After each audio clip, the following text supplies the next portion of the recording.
This history was ignored because it didn't fit the story the world wanted to tell. For a long time, people believed African women were silent, powerless, and invisible in history. But ancient African art tells a very different story.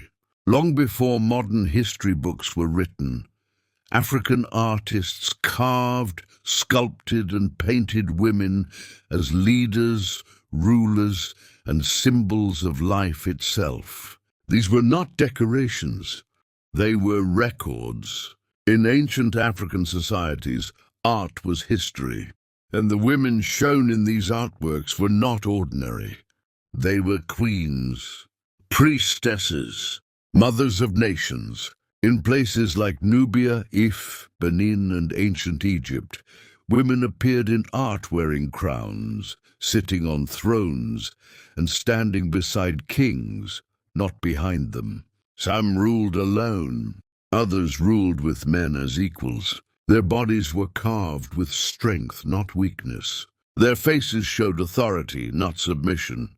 But when colonial powers arrived, these images became a problem, because they contradicted the story that African societies were primitive, and that African women had no power, so the meaning was stripped away. The art was taken to foreign museums. The names were removed. The stories were erased. What remained was just called art, not history. But the truth is still there if you look closely. The posture, the symbols, the placement. Ancient African art preserved what written history tried to silence.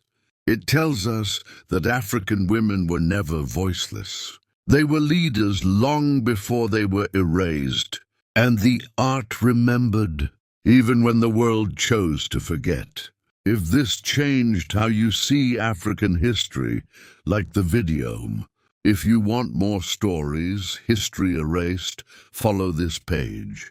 Because the truth always survives, even when it's carved in stone.